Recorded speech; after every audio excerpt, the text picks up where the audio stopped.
Garo, Heath. My mum was friends with one of the organisers, so she encouraged me to go along.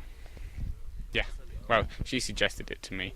She told me about it, and at first I was a bit hesitant, but then after a while I sort of saw the positives and thought I'd give it a go. Well, she didn't really tell me that much about what we were going to do. She said we were going to be sort of rebuilding a church, so I was expecting rebuilding a church, but this is kind of the same thing, digging up, uncovering tombs and various stuff like that, sort of stuff around the church before we can rebuild the church. So I was expecting to do some work, and we have done a fair amount of work, so it's kind of what I expected. No, they're not that difficult. They just take a long time to do. You get used to it after a while, so it's okay.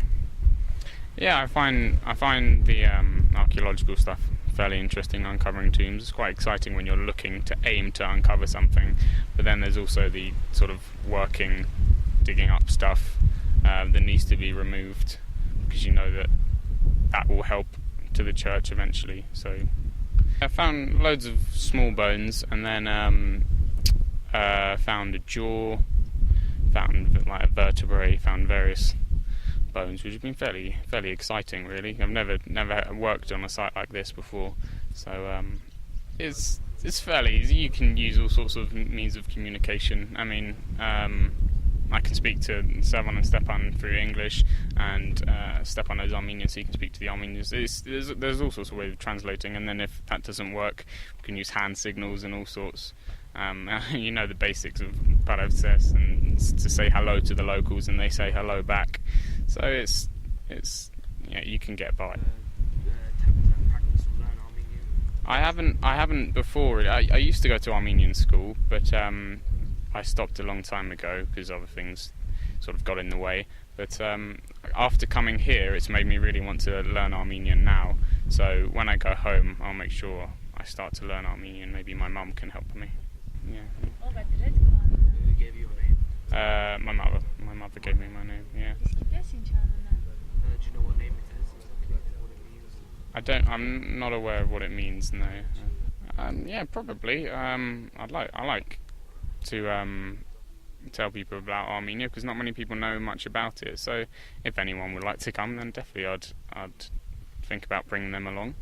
I leave them out of sort of Shirakamut, see all the locals, because they're all very friendly, and it's very nice to see a sort of close-knit community. I'll remember the people I've met here, the people that have been on the LCO as well. I'll remember the mountains, and we climb the mountains. That's a different big picture, big part of Armenia, where we are. Definitely. Maybe next year on the LCO, or maybe just to go visit some sites in Yerevan, but I'll definitely come back.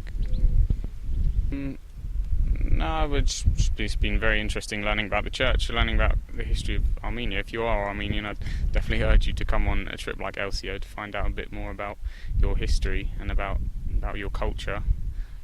It's been very eye-opening to see the very different culture, to see how people in England are so reliant on things like technology that they don't enjoy the natural things. Like as we went the other day, we went down to a river and just had a barbecue next to the river and swam in the river, and it's all sort of natural resources rather than using like man-made technology and things like that.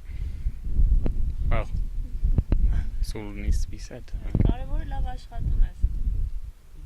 Stepan. It's important that you work hard. That you do work. Yeah, of course. It's very important to help these people, because they do require some assistance, and it's good that people keep coming back and helping them out.